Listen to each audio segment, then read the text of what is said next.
네, 내일 오전 10시에는 전국 법관대표 회의가 예정돼 있습니다. 각급 법원의 대표 126명을 소집하는 임시회의가 열리는 건데요.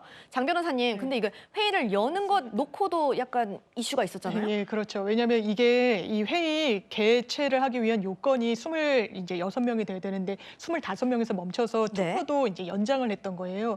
그래서 이 회의 자체의 의지가 얼마나 좀 강한 것이냐 이런 부분이 있고 지금 대법원 전국 법관회의에서 보도 자료를 낸 걸 보면 이 법원에 대한 침해에 대해서도 문제의식을 본인들이 갖고 있고 또 법원이 사법불신을 자초한 측면에 대해서도 문제의식을 갖고 있다라고 해서 좀 양비론적으로 합니다만 이 부분이 본질적으로는 조희대 대법원에서 굉장히 좀 신속 처리, 어떻게 보면 국민들이 봤을 때는 좀 이례적인 처리와 관련한 문제의식이 법원 내부에서도 형성됐기 때문에 사실상 법관회의가 열리는 거거든요. 그래서 이 부분에 대한 이 문제의식이 왜냐하면 이 대법원 그냥 여는 게 아닙니다. 다 내규가 있어요.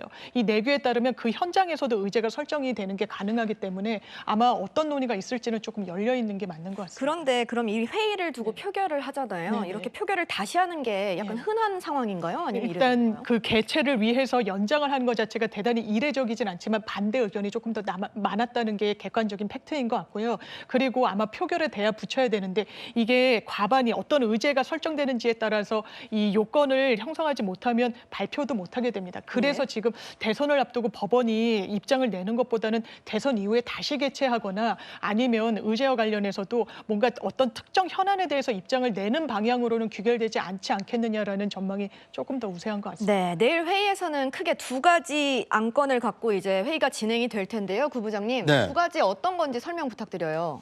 첫 번째는 재판의 독립을 어떻게 보장할 것인가입니다. 네. 지금까지는 사법부의 어떤 재판 독립에 대해서 이의를 제기하거나 문제 제기를 한 사례가 없었습니다. 그런데 윤석열 정부 들어서 특히 이재명 후보에 대한 사법 리스크가 부각이 되다 보니까 재판이 지연되는 것 가지고서도 문제가 되고 또 재판이 빨리 신속하게 진행이 되는 것도 논란의 중심에 서 있습니다. 이른바 정치의 사법화, 사법의 정치 개입 논란을 어떻게 불식시킬 것인가, 이거에 대한 이 법원 스스로의 어떤 자정 노력, 그런 것이 있을 것으로 예상이 됩니다.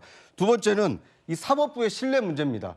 사법부가 국민들로부터 존중을 받아야 되는데 사법부의 결정에 대해서 이의 제기가 많아지고 불복하는 일이 벌어지고 있습니다. 이것이 과정에 대한 문제인지 아니면 결과에 대한 문제인지 사법부 스스로 어떻게 이 사법 판단에 대한 신뢰를 높일 것인지 법관 스스로가 제도적 장치를 마련하거나 아니면 현행 이 사법 시스템을 어떻게 보완하는 것이 필요하다라는 이 대안을 제시할지 내일 법관회의가 상당히 주목이 되고 있는 상황입니다. 네, 사실 당초에는 이재명 더불어민주당 대선 후보 상고심 판결이 관련해서 내일 입장 표명이 이루어질 것인가도 주요 안건 중에 하나였는데 정광재 대변인님께서는 어떻게 보십니까?